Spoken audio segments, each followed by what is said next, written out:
Hallo daar en baie welkom by ons studie van die boek van Judas, eintlik die brief van Judas, wat baie in die lyn is van die brief van Jakobus, is net baie korter, en hoekom ek sê dis in dieselfde lyn, want is die boetie van Jakobus, en wie was Jakobus?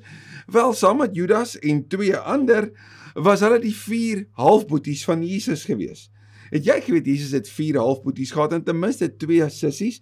Ons lees daarvan in Markus 6, jy kan gerus daarvan gaan lees, van Judas, van Josef, van Simon en van Jakobus, en dan die 2 sissies, Markus 6 vers 3. So Jesus kom uit 'n groot familie. Wat uniek is van Jakobus en Judas, is dat beide van hulle nie aanvanklik gelowiges was nie, maar na die opstanding het alles verander. So as jy deel wil wees van hierdie studie en meer hiervan wil weet, hierdie notas voor my wil ek graag vir jou stuur, en voordat ons induik gaan ons bid, maar baie welkom, kom ons bid.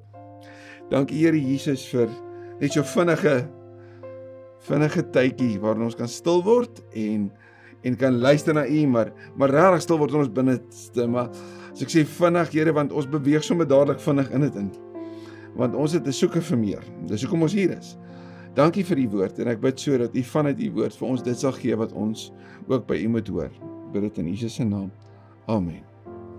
Judas, nie Judas Iskariot nie, Judas die halfboetie van Jesus, leer ons in 2 plekke ken in die Nuwe Testament, behalwe vir voor die opstanding, voor die kruisiging en die opstanding, leer ons vir hom op 2 plekke ken. 1, ons leer hom ken in Handelinge 1, vers 14, waar hy saam met die apostels bymekaar is, saam met die boeties van Jesus, wat natuurlik hy en Jakobus is. Hulle was bymekaar, en daar het hulle oor die evangelie gepraat. Het hy die opgestane Christus beleef, het hy bewus geword van die hemelvaart, en natuurlik met die uitstorting van die Gees geïnspireer, en dis waarvoor hy bekend was, 'n evangelis, 'n reisende prediker en evangelis te word. Jy gaan daarvan lees in 1 Korintiërs 9 vers 5.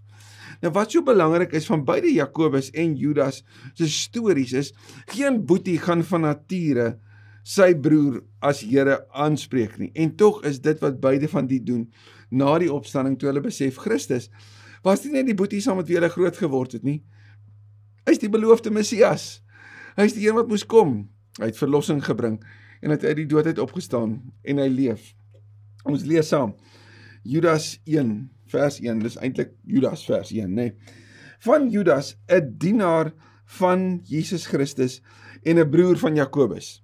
So mooi dat hy onmiddellik homself plaas op 'n plek waar hy in verhouding met Jakobus is, familiebande, maar die familiebande is ondergeskik aan die geloofsbande wat hy met Christus het, en hy noem homself 'n doulos. Weereens 'n bewys van die opstanding van Christus, nee. Hierdie boetie wat sy broer as Here nou eintlik aanspreek, wanneer hy sê, ek is sy doulos. Aan die vir wie God die Vader geroep het, wat hy lief het en deur Jesus Christus bewaar. Nou hierdie geroep en bewaar, herinner so 'n bietjie aan die Numeri 6 seëngroet, maar die belangrike is, vir wie skryf Judas? En vanuit sy brief is dit baie duidelik, hy skryf vir gelowige Jode, mense met 'n baie sterk kennis van die Joodse agtergrond. Maar baie mooi woorde hierdie, né? Geroep, en ons weet, toe ons nou die pastorale briewe gedoen het, 1 Timoteus 2, vers 4, wat die Here nie wil hê dat enigiemand verlore gaan nie, hy roep ons na hom toe, so die Vader het hom geroep, hy het hulle lief, en deur Christus, as jy natuurlik die uitnodiging aanvaar, word jy bewaar. Nou hierdie woord bewaar, gaan ons later ook weer in die einde van hierdie brief sien, wat so belangrik is, hierdie vashou. So julle word bewaar deur Jesus Christus, nee, en die Vader. En dan 3 verskriklike mooi woorde, wat deel is van sy groet, aan almal wat hierdie sou lees. Mag barmhartigheid, vrede en liefde in oorvloed aan julle geskenk word. Barmhartigheid, God se, die Engelse woord mercy, né? Sy barmhartigheid wat jou nader trek, wat jou bring na 'n plek van vrede, sodat jy opnuut weer kan bewus word van sy liefde. Mag hierdie vir julle geskenk word. En nou die rede vir sy brief. En jy is baie welkom om 2 Petrus 2 vers 1 tot 17 te gaan lees, en jy gaan sien die ooreenstemming veral in die temas wat in beide Petrus se tweede brief en in hierdie brief van Judas ook voorkom. Geliefdes, in die 1 Johannes brief sien ons daarin dat Johannes daar die gelowiges as geliefdes aanspreek. Wel, Judas doen dieselfde. En net so te doop, skant opmerking. As jy nou van hierdie briewe gaan kyk, net die brief van Titus, die brief van 1 Johannes, die brief van Judas, gaan jy sekere temas sien, ek dink aan die brief van 1 Timoteus, wat oorvleuel. Want dit is wat aan die gang was in die wêreld, en die kerkleiers het met mekaar ooreengekom oor die evangelie, oor die ware boodskap, die ware evangelie, die waarheid daarvan, en hulle daarby gehou. En so is dit aangegee van generasie tot generasie. Die organisering van die kerk byvoorbeeld, wat Paulus baie sterke rol in gespeel het, sien ons speel uit in die gemeenskappe van daai tyd. So hierdie leiers het mekaar so nodig gehad. En ek kan myself net indink hoeveel keer hulle, wanneer hulle by mekaar was, hulle net bevestig het, seker gemaak het. En een van die termes waar hulle die gelowiges mee gegroet het, was hierdie eerste woord, geliefdes. Om te onthou dat jy is 'n geliefde van die Here. Geliefdes, ek was van plan om aan julle te skrywe oor die verlossing waarin ons almal deel het. So hy wil die evangelie beskryf. Hy wil dit net weer met hulle deel, sodat hulle dit ook op papier het. Maar nou voel ek my verplig om julle met my brief aan te spoor om te stry vir die geloof wat eenmaal oorgelewer is aan die wat God vir hom afgesonder het. Die geloof wat gedeel is aan die hagios, die heiliges, wat ons ken as afgesonder. As jy al van ons vorige studies gesien het, sou jy, of weet, saam mee deelgeneem het, sal jy weet, hierdie woord hagios is 'n term wat ook gebruik word vir 'n bruid, wat eenkant gesit word in afsondering vir haar groot dag van die bruilof. So tussen die verloving en die troue is daar hierdie tyd van afsondering, waarin die hagios eenkant gesit word om voor te berei van wat dit beteken om die bruid vir die bruidegom te wees. Want dis hierdie woord, julle is eenkant gesit, so julle behoort aan die Here, so julle moet anders wees as die gemeenskap, nee. Julle moet anders lyk, anders optree. Julle is nuwe mense, sal ons sien in 2 Korintiërs 5, ons sien dit ook in Efesiërs 4, ons sien dit in Titus hoofstuk 3, daai belangrikheid van die nuwe lewe, nee. So hy sê ek wil vir julle aanspoor om te stry, natuurlik daai atletiese term, vir die geloof, nou hierdie geloof natuurlik die opsomming van die evangelie, en dan sê hy, wat eenmaal oorgelewer is aan die wat God vir hom afgesonder het. 1 Petrus 3, jy moet oortuig wees of jy moet gereed wees om te kan vertel, te kan deel van die hoop wat in jou leef wanneer iemand vir jou vra. Wat is dit?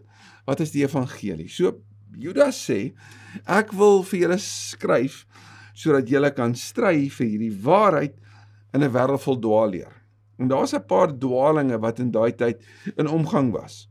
Dwaalinge wat vanuit die Joodse kultuur, tradisie ingekom het en die Christengemeenskap probeer verwar het.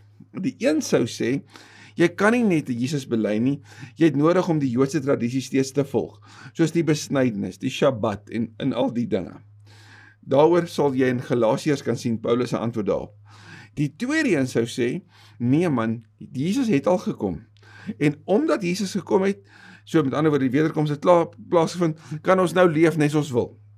En daai woorde van leef net soos ons wil, jy gaan nogal iets daarvan sien rondom die Nikolaïte ook in Openbaring 2, maar daai gemeenskappe of daai dwaling het gemaak dat gemeenskappe dan geleef het net soos hulle wil, nê?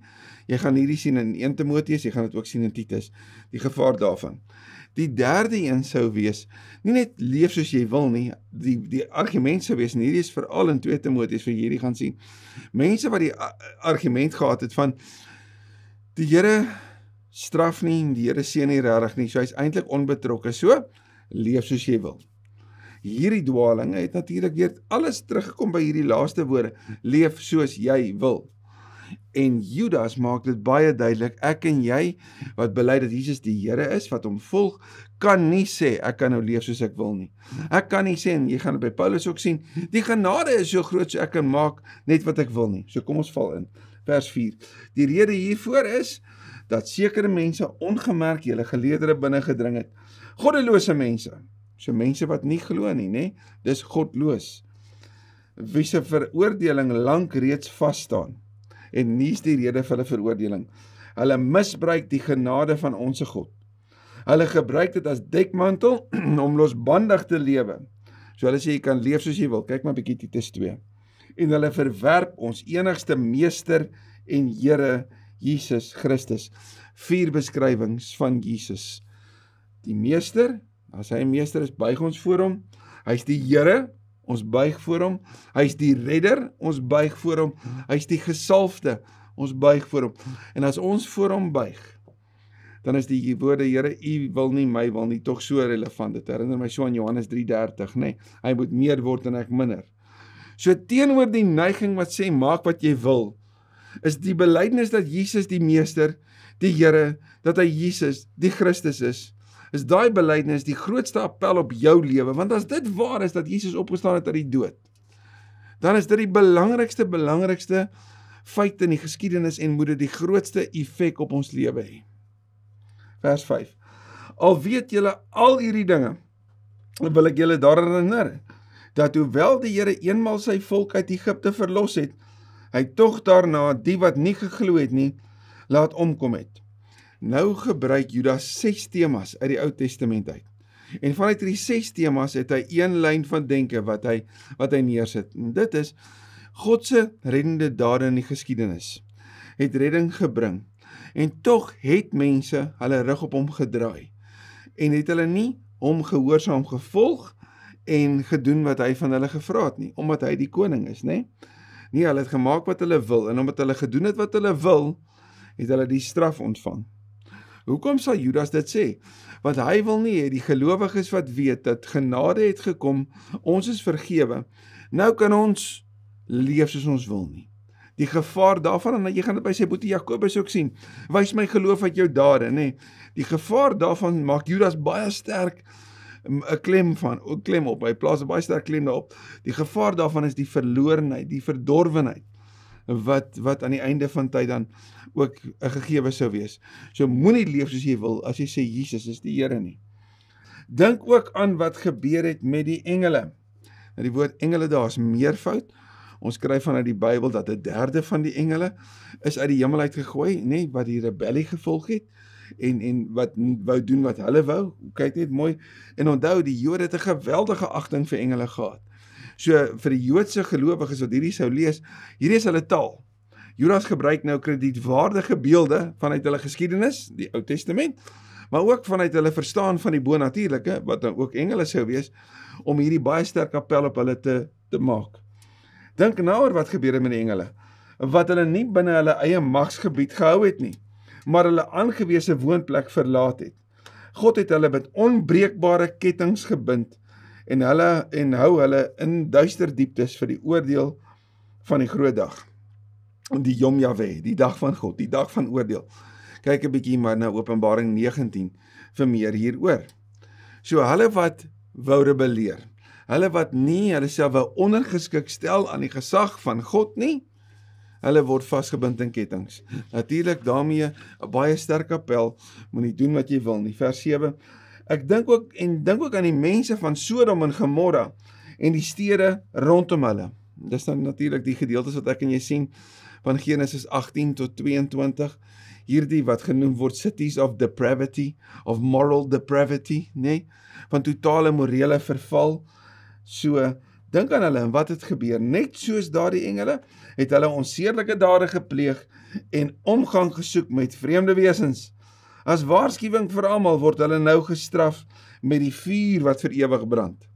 So ons het die beeld van kettinge, ons het nou die beeld van vuur wat vir ewig brand, né? En die straf daarvan. Nou Paulus maak baie van die genade wat daar is in Christus. As jy Romeine 3 tot 6 gaan lees, né? Dat daar straf gekom het op die sonde, maar in Christus wat ons straf gedra het, is daar nuwe lewe.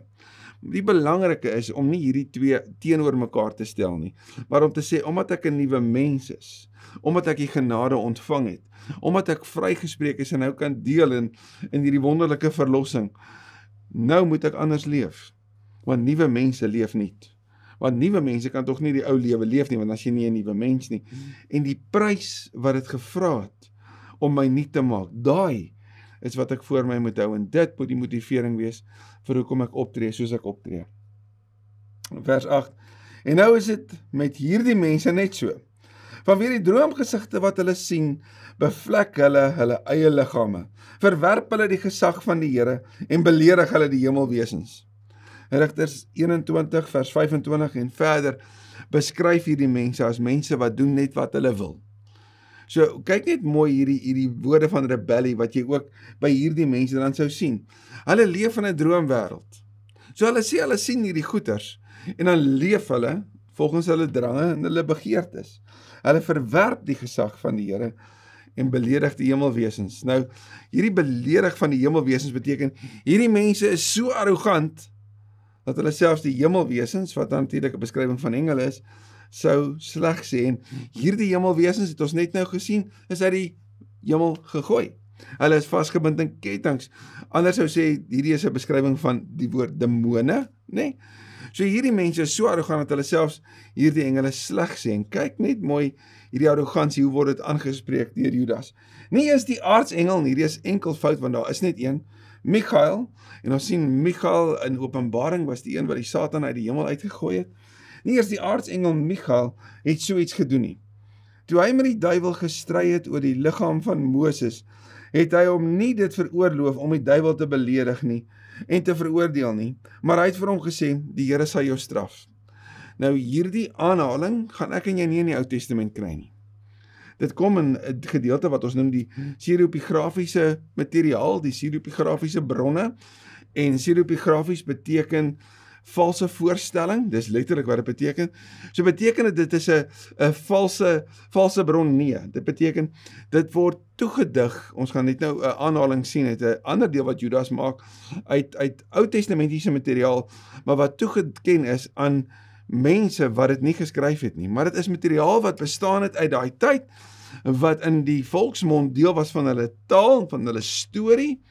So byvoorbeeld net nou gaan ons sien 'n boek wat toegeken word aan Henog, maar Henog is nie die een wat dit staan geskryf het nie, maar dit word aan hom toegedig, dis hoekom dit stereografies is, ons kry dit nie uit die Bybel nie. Ander bronne sal dit as apokriewe boeke, buite Bybelse boeke beskryf, maar hierdie materiaal wat Judas hier gebruik is iets wat regtig eie is. Onthou, hy praat die taal van die mense wat dit lees.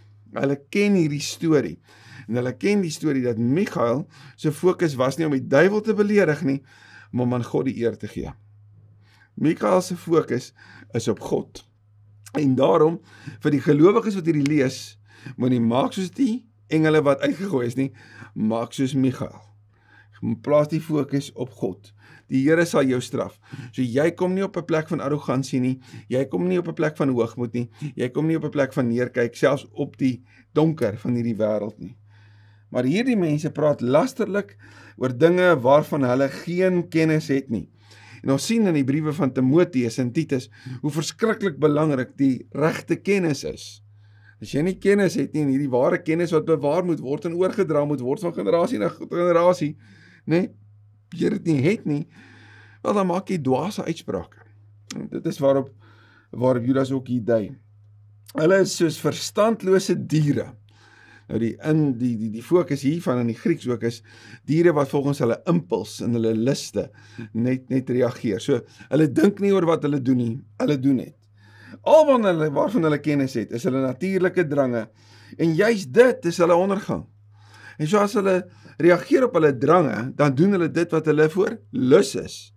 En dan sê hulle net waarvoor hulle lus is. Hulle dink nie wat hulle doen nie. Daarom maak Romeine 12 vers 1 en 2 nou ook net soveel meer sin, nie waar nie? Dat God julle denke vernuwe. Want verstandlose diere wat tot inkeer kom, het nuwe denke nodig, het 'n nuwe denkproses nodig, en het 'n nuwe lewe nodig. So hierdie mense is nie so nie. Verskriklik sal hulle lot wees, want hulle het dieselfde pad as Kain geloop. Nou hoor net wat sê C.A. McIntosh daaroor. Hy sê, God's remedy to cleanse is rejected, and man's effort to improve it put into place. This is the way of Cain. God se bedoeling was, bring aan my offers, bring aan my eer, en Kain het besluit, ek doen nou wat ek wil. Dis nie die Here wat net lewe gee en kan lewe neem nie, ek gaan nou lewe neem, ek gaan nou beheer, ek gaan beheer toepas, en ek gaan nie myself ondergeskik stel aan die Here se wil en vir ons lewe nie. So vanuit jaloesie gaan ek toelaat dat hierdie drang wat ek het om wraak te neem, dat dit oor my heers. Dis die wyse van Kain. So nou het ons al 'n paar stories, nee, ons het al Moses, ons het al die engele en nou het ons Kain se verhaal hierin. Nou het vierde een. Vir die geld het hulle dieselfde bedrog as Bileam gepleeg. Nou Bileam kan jy onthou as jy daaruit Numeri 22 gaan lees, hierdie man wat geroep word om 'n vloek oor Israel uit te spreek en dan keer die Here om. Die donkie wat die engel sien wat Bileam nie sien nie en dan later wanneer Bileam dit sien dan besef hy die donkie wat met hom praat en Bileam wat uiteindelik nie 'n vloek oor Israel kan uitspreek nie, is die een wat later ter wille van finansiële voordeel ander mense verlei, nee, verkeerde dinge vir hulle sê. So hierdie mense vertel verkeerde dinge tot hulle finansiële voordeel. Jy gaan dit sien in veral die brief van Timoteus daaroor. Of wat van die seuns van Korag? Korag wat geweier het om gesag te aanvaar. Soos Korag het hulle in opstand gekom en dit was hulle ondergang. So die belangrike hiervan is, ons sien rebellie, ons sien arrogansie, ons sien weiering om gehoorsaam te wees, om ondergeskik te wees.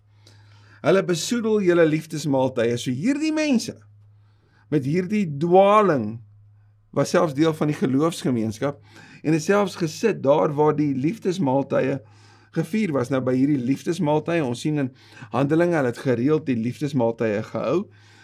Sommige reken dat soos wat ons dit ken, die nagmaal of die ete van die Here, was van tyd tot tyd deel hiervan, maar die belangrike van die liefdesmaaltye was die fokus op opbou, op bid vir mekaar, op lering en op versorging. So dis 'n gemeenskap, liefdesmaaltyd, wat gereeld gevier is, nee? Hulle het mekaar daar na mekaar gekyk. En hier word oor ons, dit is besoedel, kyk bietjie 1 Korintiërs 11 hier hoor, met al skaamtelose uitspattighede en sorg net vir hulle self. Daarom is 1 Korintiërs 11, luister, as jy regtig nou so baie moet eet, gaan huis toe en eet daar. Maar wanneer jy hier kom, moet almal vir mekaar wag. Julle samekomste moet goed doen, nie sleg nie. Dit moet eenheid bring, nie verdeling nie, nee? Moet dit nie besoedel nie. En kyk hierdie beskrywing wat Judas dan vir hulle gee. Hulle is wolke wat geen reën bring nie. In 'n woestynwêreld sal 'n wolkie baie beloftes inhou. Maar hoeveel keer sou hulle nie al wolkies gesien het wat oorgekom het en weggegaan het nie, met geen reën nie, met geen vrug daarop nie. En in 'n tyd van droogte is wolke nogal simbole van hoop, simbole van potensiaal, en tog niks daarvan gebeur nie. So dis 'n groot gepraat met geen inhoud nie, nee. Wolke wat geen reën bring nie, en deur die wind verby gewaai word. Hulle is bome wat selfs laat in die seisoen nog geen vrugte dra nie, wat ontwortel en morsdood is. 'n Boom wat nie vrugte dra nie is 'n beeld in die Bybel wat sê maar dis nie wat God se bedoeling is nie, nee. Hy wil hê ons moet vrug dra, vrugte wat sal hou. Dink maar 'n bietjie Psalm 1, dink oor Jesus se Johannes 15 beskrywing. So die belangrike van dat ons bome moet wees wat vrug dra. Hy is die tuinier wat kom weet om ons kom die grond bewerk sodat ons kan vrug dra, want dit is God se verwagting van ons lewe. Hulle is woeste golwe van die see. Hulle laat hulle skande so skuim opspat. En wanneer die skuim van hierdie skande teen 'n bootjie sou tref, sal daar 'n taai neerslag wees wat op die skei sou wees na die tyd wat afgewas moet word. So hierdie mense se sonde is sigbaar, hulle skaamteloosheid is sigbaar en daar's 'n neerslag wat hulle in die samelewing agterlaat. Hulle is sterre wat uit hulle bane geslinger is. Sommige reken hierdie is dalk 'n verwysing na komete wat hulle in daai tyd sou sien. Maar God hou vir hulle plek gereed in die duistere dieptes waar hulle ewig sal bly. So ons het kettinge en ons het vuur en ons het duistere dieptes. Hierdie is skrikwekkende beelde wat 'n realiteit is vir die rebelle aan die einde van tyd. God hou vir hulle plek gereed waar hulle ewig sal bly. In 'n stukkie humor sou jy kon sê, soos 'n Afrikaanse program 'n klompie jare terug sou sê, hulle sterretjie het geval. Dit wat hulle gewys het hulle is, was hulle nooit. Dit is oor hierdie mense dat Henog, wat van die 7de geslag na Adam was, geprofeteer het. Nou hier's die pseudepigrafiese aanhaling wat ons kry daaruit uit Henog 1 vers 9. Wat hulle sê, dit word aan Henog toegedig, maar dit is 'n storie uit daai tyd uit, waarvan wat hulle sê waaroor hy geprofeteer het. Hy het gesê, kyk, nou hierdie woord, kyk, is 'n beskrywing, sommige noem dit 'n word of wonder, so staan net en beleef, so kyk, die Here kom met sy duisende engele, heilige engele, die Here kom met sy duisende heilige engele, en hy sal oor almal oordeel. Nou ons sien iets hiervan in Openbaring 19, wat gebeur. Hy sal al die goddeloses, al die sondaars straf, oor al die goddelose dinge, wat hulle in hul goddeloosheid gedoen het, en oor al die lasterlike dinge, wat hulle teen hom gesê het. Nou hierdie goddelose is soos 'n refrein, wat dit beskryf die rebelle, wat teen die koning optree. En wat is die gevolg van hulle dade?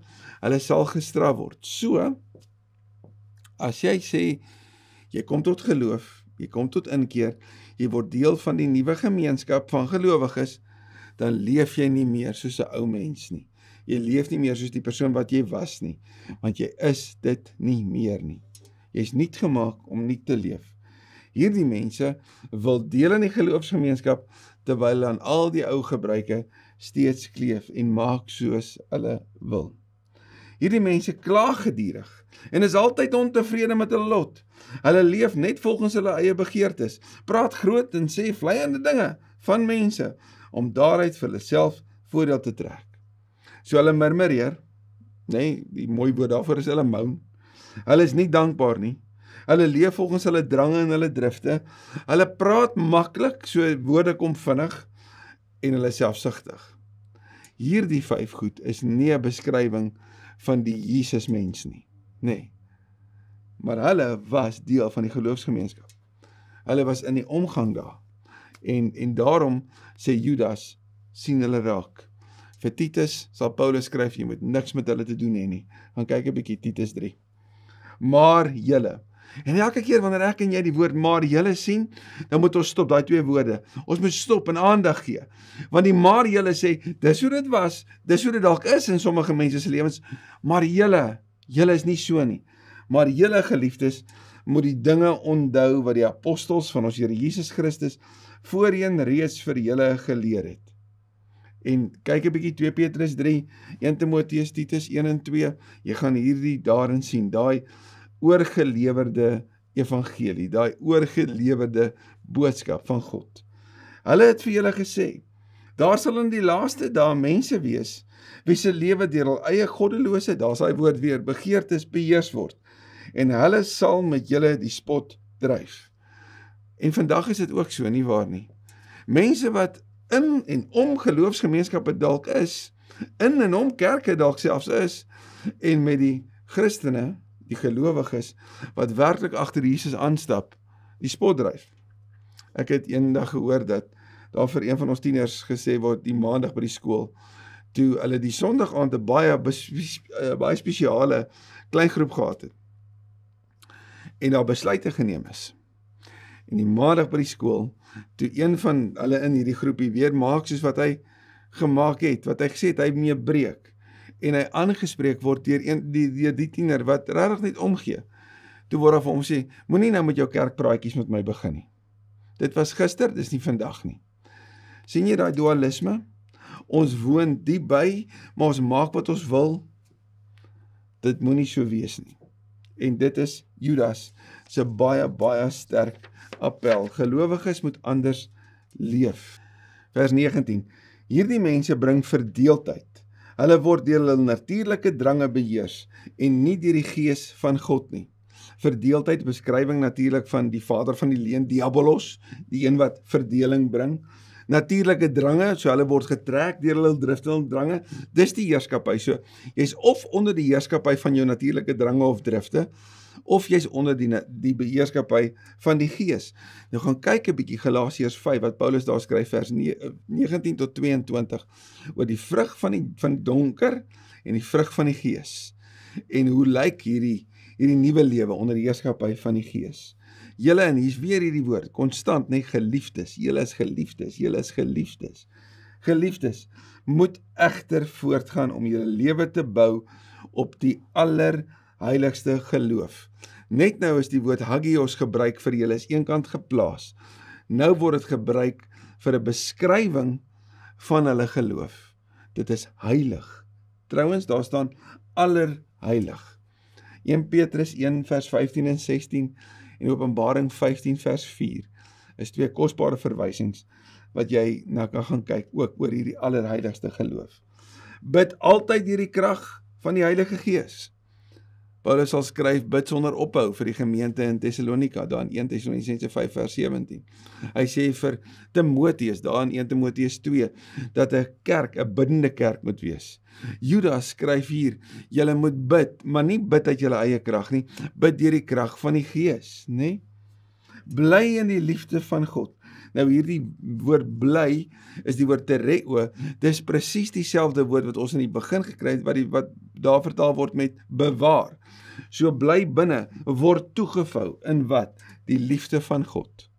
So woon, wees, bly. So jy bly naby aan die Here, jy bid deur sy krag, sien jy wat gebeur? Hierdie sondige ek het nie plek nie. Daar's nie plek wanneer ek in die teenwoordigheid van die heilige God is nie. Ek kan nie dan doen net wat ek wil nie. Ek wil nie dan doen net wat ek wil nie. Want liefde omvou my, sy krag ontvou my. En dan kan ek nee sê vir die sondige drifte. Dan kan ek nee sê vir luste en impulse. Dan kan ek selfbeheersing wat vrug van die Gees is toepas in my lewe. Maar dan het ek nodig om te bly by hom, om te bid deur sy krag. So dis nie my krag nie, maar u krag, Here, en doen dit vandag deur my. Bly in die liefde van God. Vestig steeds julle verwagting op die barmhartigheid, onthou vers 2, van ons Here Jesus Christus, wat die ewige lewe aan julle sal gee. Het jy gesien wat ons hier raak lees? Het jy die drie eenheid gesien? Kyk mooi. Vers 21 se eerste deel, die liefde van God, beskrywing van die Vader, nee. Vers 20 se laaste deel, die krag van die Gees, en dan vers 21 se laaste deel, en van ons Here Jesus Christus, wat die ewige lewe aan julle sal gee. En die ewige lewe wat as geskenk beskryf word, dit word ook in Titus 3 so beskryf, is 'n verwysing natuurlik na 'n ewige tuiste, wat beskryf word as ons erfenis, wat ons in is, wat as jy in Jesus bly, om bely en om volg, dan bly jy binne in dit. Johannes 17 vers 3 beskryf dit as 'n verhouding, om hom te ken. So bly by hom, wees naby aan hom. Die liefde van God, die krag van die Gees, en ons Here Jesus Christus. Oor die wat in twyfel verkeer, moet julle ontferm. Johannes 20 sien ons wat hulle gedoen het met Thomas, wat gestoei het met sy geloof. Julle moet julle ontferm. 2 Timotheus 2:25 verwys ook daarna. Ander moet julle red, deur hulle uit die vuur te ruk. Wat 'n verskriklike mooi beeld. Julle is nie die redders nie, julle is die bemiddelaars van redding. Maar dit is 'n verskriklike mooi beskrywing van gelowiges as manne en vroue wat werk met die nood. Hulle is brandbestryders. Hulle werk met die nood van hierdie wêreld. Hulle sien die brande om hulle en hulle is daar om die mense te gaan red. Hoe sal 'n Sondag nie wees vir jou en my as ons dit sien as ons plekke van voorbereiding en toerusting en opleiding om in die week die brandbestryders te gaan wees nie. Om die week die mense te gaan wees wat ander uit die vlamme van hierdie lewe gaan red nie, nê? En dis nie ons wat hulle red nie, dis die Here se redding, maar ons moet daar wees. Julle moet hulle red deur die vuur uit te ruk. Oor ander moet julle met versigtigheid ontferm en verafskiet selfs die klere wat deur hul sondige liste besmet is. So wees daar, wees naby. Tim Keller maak baie hiervan dat ons opgeroep word om ons naaste lief te hê. En dit beteken om ons naaste lief te hê, moet ons naby wees. En ons naaste is die persoon wat voor ons is. Maar hier's die belangrike, moenie beïnvloed word deur wat hulle doen nie. Maar beïnvloed hulle natuurlik met die liefde van God, deur daar te wees, om regtig lief te hê, om regtig om te gee. Jy het seker al die stelling gehoor, love the sinner, hate the sin. Die probleem daarmee is, ons trek baie maklik die ding van hate the sinner, nee, in daai proses. Maar wees lief vir die mens, maar moenie toelaat dat dit jou affekteer nie. En dan 'n verskriklike mooi doxologie, 'n beskrywing van lof aan die Here. So teenoor die tradisionele briefafsluiting, plaas Jakobus hier die fokus, soos wat dit altyd moet wees, op die Here wat ons sê ons volg. Die Here wat hy wil hê sy lesers voor hulle moet hou, die Here van liefde en ontferming en barmhartigheid, nê? Aan hom wat magtig is om julle van struikeling te bewaar en julle onbevlek en met vreugde sy heerlikheid te laat aanskou, aan die enigste God, soos Deuteronomium 6 vers 4 sê, ons verlosser deur Jesus Christus ons Here. Filippense 2, almal sal erken hy is die Here. Aan hom behoort die heerlikheid en die majesteit, die krag en die mag van alle ewigheid af, ook nou tot in alle ewigheid. Hoe mooi is hierdie nie? Hoe mooi is hierdie, hou hom net voor oë. Hierdie Here van majesteit en van krag en van heerlikheid. Hierdie Here van liefde en ontferming. Hierdie Here wat naby jou wil wees en om jou wil wees. Aan hom kom die eer toe. So hoe hou ons lewe op die regte pad? Deur naby aan die Here te bly. Deur ons oë op die koning te hou en deur nie vir onsself te leef nie. So gaan ons nie in verwarring kom nie, so gaan ons nie in vertwyfeling kom nie, en so gaan ons die dwaling wat daar is in hierdie wêreld kan raak sien en kan wegbly daarvan. Hoe mag ons Judas se appel baie ernstig hoor vandag, en ook die besluite wat die Here vanuit sy gees in ons eie lewe wakker maak wat ons moet neem, mag ons dit in gehoorsaamheid ook neem en hom getrou volg. Baie seën vir jou. Dankie Here Jesus. Dankie dat U deur iemand wat 'n baie lang tyd met U op aarde kon spandeer, Judas, U boetie, dat U by wyse van sy woorde ook vandag in ons lewe inpraat. Heilige Gees, dat U in ons kom openbaar dit wat ons wegvat van U af. Ons is, soos Paulus ook sou sê in Romeine 7, maar mense wat baie bewus is van dit wat ons moet doen en dit dan nie doen nie, en dit wat ons nie moet doen nie en dit dan wel doen. Ons erken, Here, dat ons is maar lief vir ons eie drange en drifte en liste, ons eie begeertes, en ons mis dit so. Dankie vir die bitter ernstige appel van U woord vandag, dat ons nie kan leef soos wat ons wil nie kan doen net wat ons wil nie, en dat U woord vir ons die oplossing daarvoor gee, dat die krag by U lê, dat ons dit moet bewaar, moet oppas in U liefde. So daarom, Here, kom hou ons vas, asseblief. Ons kan nie, maar U kan. Doen dit asseblief vandag deur ons lewe. In Jesus se naam. Amen. Amen. Mooi dag vir jou.